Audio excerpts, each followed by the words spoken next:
Começa agora o Jornada. Todas as semanas você acompanha aqui ações e projetos da Justiça do Trabalho. O programa é produzido pelo Tribunal Superior do Trabalho em parceria com os 24 Tribunais Regionais do Trabalho e com o Conselho Superior da Justiça do Trabalho. Na edição de hoje, você vai saber como as empresas podem controlar a jornada de trabalho dos empregados. Os atrasos podem ser tolerados ou devem ser descontados? Em São Paulo, vamos mostrar o que pode comprometer um empregado que curte, compartilha ou publica determinados posts nas redes sociais. No quadro Saúde e Segurança no Trabalho, vamos saber mais sobre a diabetes, doença que pode ser genética ou adquirida por má alimentação e que pode levar à morte. E no Meu Trabalho é uma Arte, frutas e verduras transformadas em belas esculturas. Tudo isso e muito mais no Jornada, que já está no ar.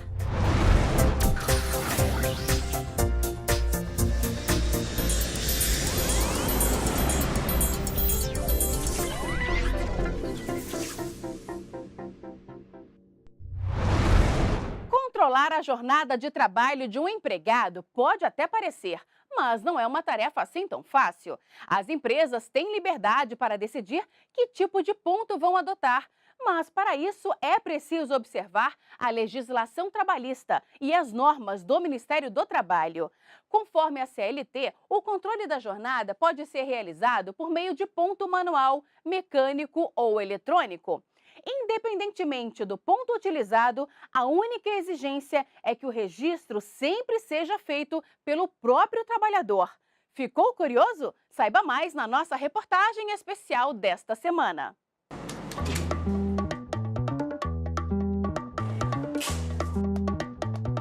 Está na CLT. A Consolidação das Leis do Trabalho estabelece que a duração normal do trabalho para os empregados em qualquer atividade privada não deve ser maior do que 8 horas por dia, desde que não seja fixado um outro limite de horário.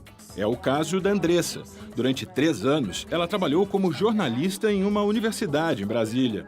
O acordo da categoria permitia que ela trabalhasse no máximo 6 horas por dia, mas nem sempre era assim. O contrato específico era de 6 horas, porém, às vezes trabalhava 10, 12, final de semana, evento, feriado, dependia muito da demanda, né? As horas acumuladas iam sendo creditadas em um banco de horas e eram pagas em esquema de folgas, desde que autorizadas pela empresa.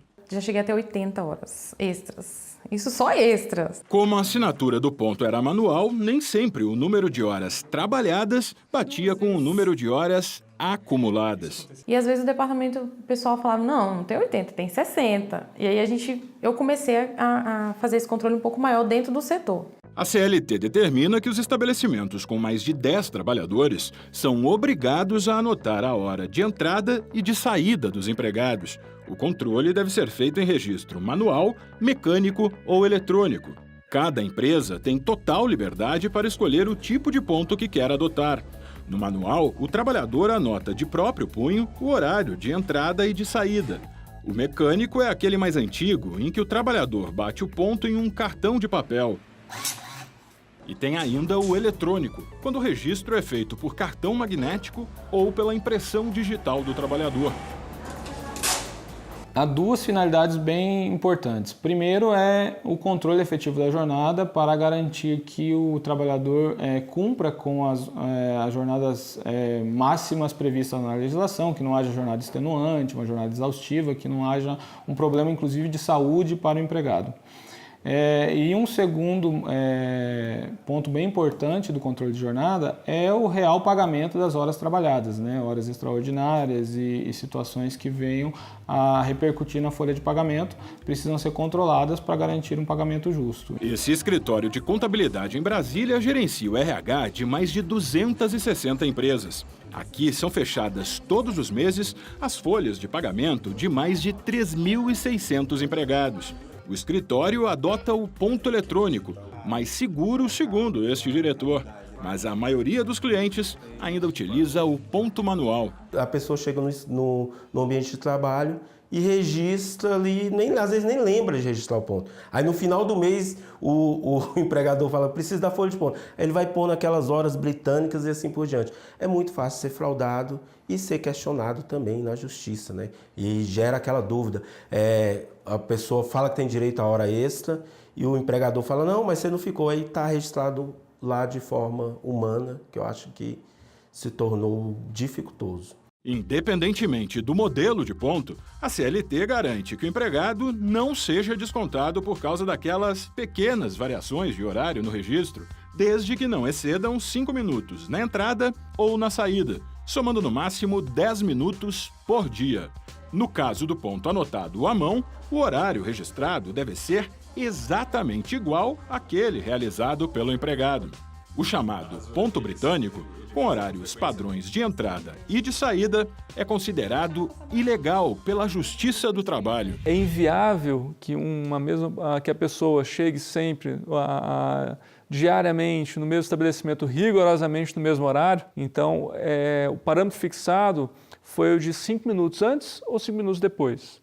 Isso significa que se o trabalhador chegar bater o seu ponto 5 minutos antes do horário previsto, ele não vai ter direito a receber 5 minutos de hora extra. Tá? Da mesma forma, se ele bater o ponto 5 minutos depois, até 5 minutos depois do horário previsto, ele não será apenado com um desconto salarial porque chegou atrasado, porque isso não é tecnicamente atraso. Também é importante ficar atento ao horário de intervalo de almoço. Ele sempre deve ser registrado pelo trabalhador. A exceção fica por conta do intervalo fixo, o chamado intervalo pré-assinalado. Neste caso, a pausa entre um período e outro de trabalho precisa ser cumprida rigorosamente.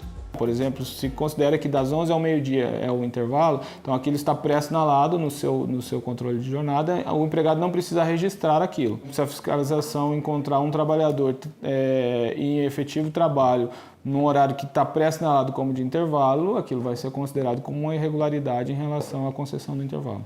Mas nem sempre é assim.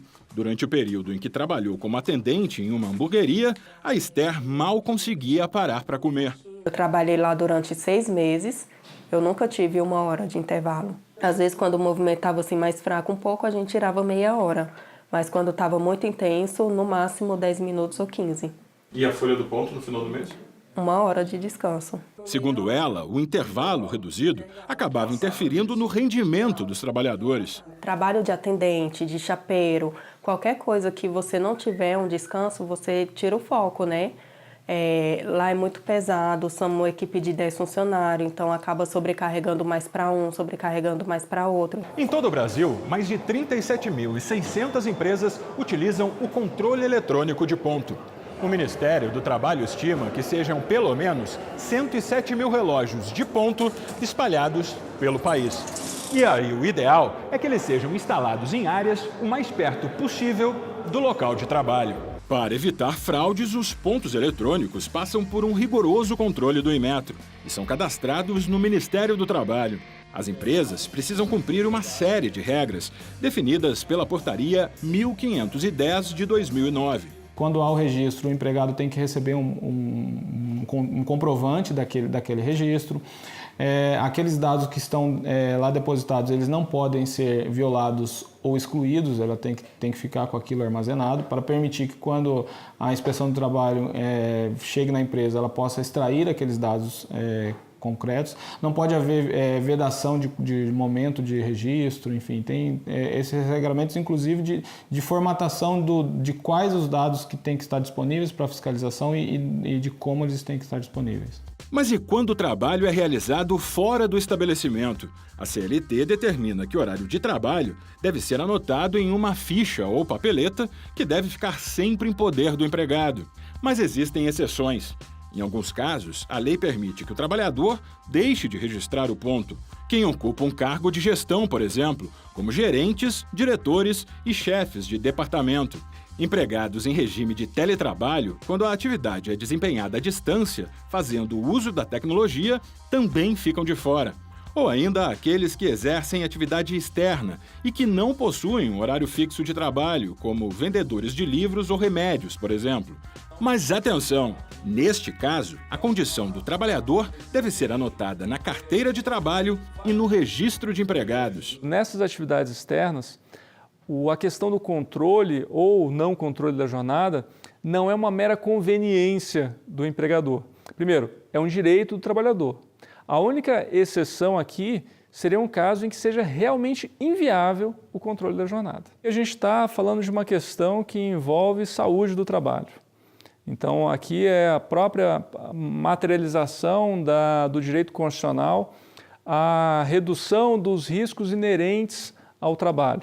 Então, se sabe que uma jornada excessiva tende a favorecer acidentes do trabalho, tende a favorecer doenças laborais. Então, por isso que a limitação da jornada é um direito tão importante.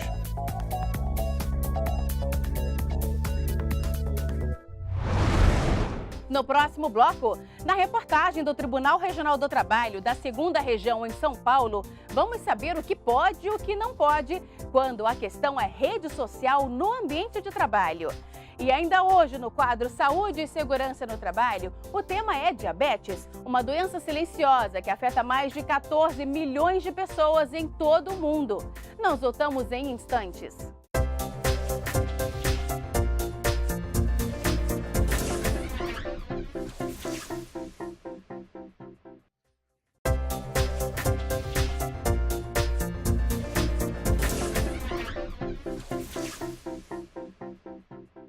Vamos saber mais sobre a atuação da Justiça do Trabalho? Chegou a hora do JT em Ação. O processo judicial eletrônico 2.0 trará, dentre outras atualizações, um sistema de leitura de petições com uso de inteligência artificial e a criação do PJE Mobile, um aplicativo que dará acesso direto às informações por meio do celular. As novidades foram debatidas durante reunião dos gestores do processo judicial eletrônico no TST. Durante o encontro, foram apresentados mais de 70 projetos. A expectativa é de que a versão final do PJE 2.0 esteja totalmente concluída até o 2º semestre de 2019. O TRT do Paraná realizou uma ação no Fórum Trabalhista de Maringá para promover audiências de conciliação em processos em fase de recurso de revista, originários das 11 varas do trabalho da macro-região, integrada pelos municípios de Maringá, Paranavaí, Nova Esperança, Umuarama, Campo Mourão e Cianorte. Ao todo foram pautados 153 processos e obtidas 55 conciliações, que resultaram em mais de 5 milhões de reais pagos em ações trabalhistas. Alunos da Escola Municipal Professora Alda Eutrópio assistiram a filmes de animação produzidos pelo estúdio paraense Iluminuras. A exibição faz parte do projeto Cineclube TRT8 e UFPA e é uma parceria entre os alunos do curso de Bacharelado em Cinema e Audiovisual da Universidade Federal do Pará e o TRT da 8ª Região, que abrange o Pará e o Amapá.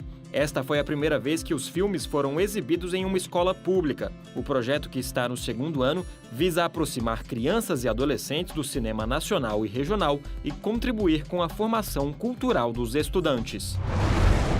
Curtidas, comentários, compartilhamentos, o que você posta ou curte nas redes sociais pode ser motivo de rescisão do contrato de trabalho? O que pode ou não pode ser controlado pelo empregador? Essas são algumas questões que serão respondidas agora na reportagem direto de São Paulo. Veja só.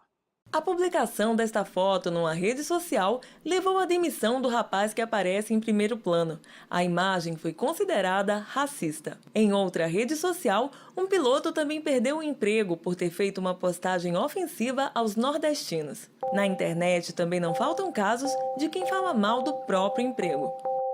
Seja escrevendo um post, comentando uma notícia ou curtindo uma publicação, na internet parece haver espaço suficiente para todo mundo falar o que quiser de qualquer lugar.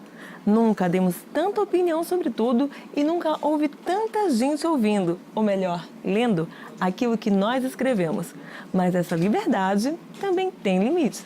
Quando esses limites são ultrapassados, muitas vezes os casos vão parar na Justiça do Trabalho.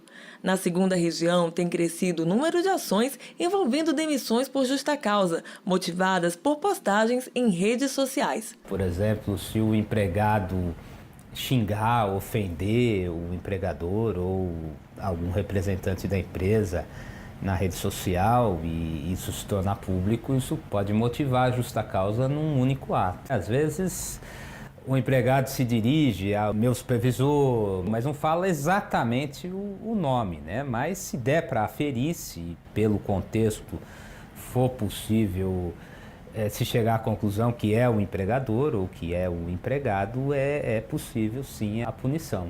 Isso está previsto no artigo 482 da CLT, que afirma que o empregado pode ser demitido por justa causa quando comete ato ofensivo da honra ou da boa fama contra o empregador e seus superiores hierárquicos, ou ainda quando comete ofensas contra colegas de trabalho. E nem sempre é preciso falar mal do patrão, dos colegas, nem do trabalho para a rescisão do contrato.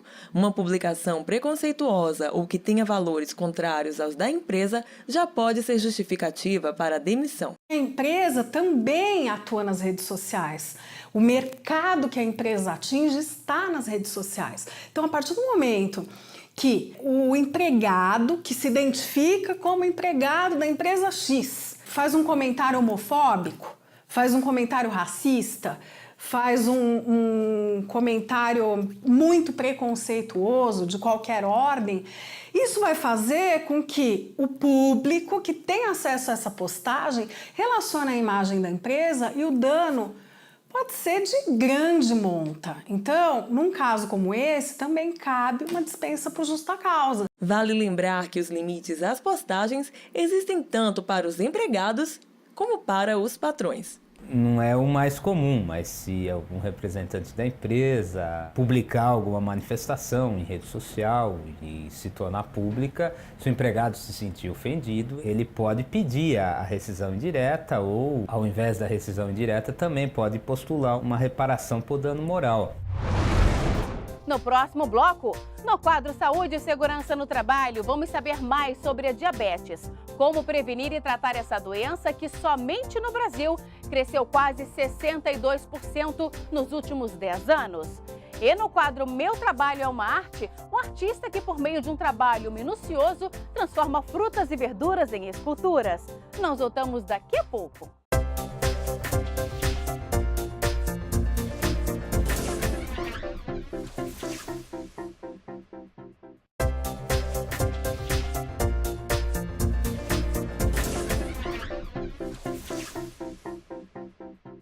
A diabetes é uma doença crônica caracterizada pelo excesso de açúcar no sangue, quadro conhecido como hiperglicemia. Isso pode acontecer devido a uma alimentação inadequada ou por herança genética. Em todo o mundo, mais de 14 milhões de pessoas foram diagnosticadas com diabetes tipo 1 ou 2. A doença pode levar à morte, mas, se tratada de forma adequada, possui controle. Basta adotar hábitos saudáveis e um novo estilo de vida. É o que você confere no quadro Saúde e Segurança no Trabalho de hoje. Mais de 207 milhões. Esse é o número de habitantes no Brasil, segundo o Instituto Brasileiro de Geografia e Estatística, o IBGE. Desses, cerca de 14 milhões sofrem de diabetes. Segundo o Ministério da Saúde, o número cresceu em quase 62%. Passou de 5,5% em 2006 para 8,9% em 2016. O estado do Rio de Janeiro tem a maior prevalência de diagnóstico de diabetes. São 10 casos para cada 100 mil habitantes. Já no Distrito Federal, são 8,6 casos para cada 100 mil habitantes. O vendedor Ribamar foi diagnosticado com diabetes há 4 anos. Ele participava de um torneio de dominó em um bairro do Distrito Federal, quando um grupo de pessoas media a glicose da população local de forma voluntária. A glicemia dele já estava em 230, número considerado bastante elevado pela medicina. Ele foi então encaminhado para fazer exames e acompanhamento médico. Após isso, também me passaram para ir ter um controle de alimentação, né?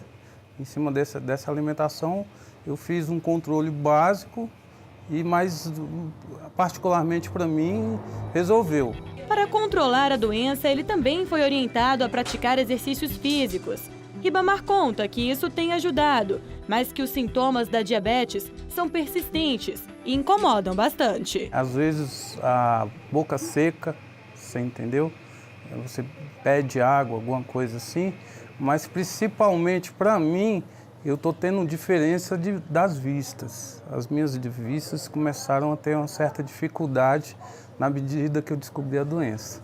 Apesar de a doença não mudar a rotina de trabalho dele, Ribamar já sente algumas dificuldades ao realizar determinadas tarefas. Às vezes eu tenho que fazer uma leitura numa nota fiscal que eu recebo, ou alguma outra coisa, um computador, alguma coisa, eu já vejo dificuldade. Eu ainda fico pensando, mais na frente, não vai ficar muito bom para mim, mesmo usando óculos. Existem 2 tipos principais de diabetes. A diabetes tipo 1, uma doença autoimune, em que o pâncreas diminui ou até mesmo deixa de produzir insulina. E a diabetes tipo 2, quando as células se tornam resistentes à ação da insulina. O segundo tipo está relacionado ao envelhecimento e principalmente à obesidade. Nas 2 situações, a gente acaba tendo um descontrole da glicose, que é o açúcar no sangue, né? E que a gente começa a ter valores elevados, causando o diabetes. Os sintomas são muito parecidos nos 2 tipos da doença, mas normalmente os pacientes diagnosticados com o tipo 1 têm sinais mais aparentes. Já os com o tipo 2 não apresentam tantos sintomas. No tipo 1, a pessoa costuma perder peso e ter muita sede e fome. Pode ainda ter problemas de visão. Já no tipo 2, a pessoa fica mais cansada e sonolenta, o que torna o trabalho mais difícil. De acordo com essa endocrinologista, por ser uma doença autoimune, a diabetes tipo 1 não está ligada ao estilo de vida, mas existem vários motivos que podem levar uma pessoa a ser diagnosticada com a diabetes tipo 2. O tipo 2 já não, aí tem um peso genético importante, mas tem um peso de estilo de vida também muito importante. Tanto que muitas das vezes a gente pergunta, né, para um paciente que foi diagnosticado se na família tem história e ele fala, não, ninguém tem, eu sou o primeiro. Então, você pode ter algumas pessoas que vão ter um peso da genética maior e que mesmo tendo um estilo de vida muito saudável, um controle alimentar muito grande, podem desenvolver a doença e a grande parte vai desenvolver pelo estilo de vida. Por quê? Sedentarismo e principalmente o excesso de açúcar e carboidratos simples na dieta hoje. O diagnóstico da doença é realizado com exames que medem o nível de glicose no sangue. Pessoas com mais de 40 anos devem verificar a glicemia pelo menos uma vez por ano. Um dos tratamentos da doença é tomar insulina, hormônio responsável pela redução da glicemia no sangue, ao promover a entrada de glicose nas células. Atualmente, a gente costuma falar que é a fase que a gente tem a maior gama de medicamentos para tratamento de diabetes disponível. A gente tem vários tipos de insulina, né, que podem ser usadas. A escolha do uso ou não da insulina depende muito dos valores da glicose, do que desencadeou a doença, de qual foi a causa, ao que ela está relacionada. E a gente tem uma gama enorme de medicamentos orais e injetáveis que não são insulina. Outra maneira de controlar a doença é adotar um estilo de vida saudável, com alimentação balanceada e exercícios diários, o que também é importante para prevenir a doença. E para você que tem diabetes, aí vão algumas dicas dos médicos para que tudo saia bem no ambiente de trabalho. Leve sempre com você o glicosímetro para verificar a taxa de glicemia, especialmente em caso de mal-estar. Evite ficar muito tempo sem comer. Carregue na bolsa frutas ou lanches práticos recomendados pelo seu endocrinologista para quebrar o jejum. Tente também definir um horário para as refeições diárias.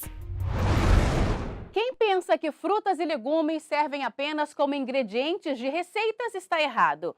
O que muita gente vê como alimento, outras pessoas veem como matéria-prima. No Jornada de hoje, a gastronomia se mistura à criatividade e o resultado são criações que vão desde personagens à decoração personalizada. Conheça agora um escultor de frutas e legumes no quadro Meu Trabalho é uma Arte.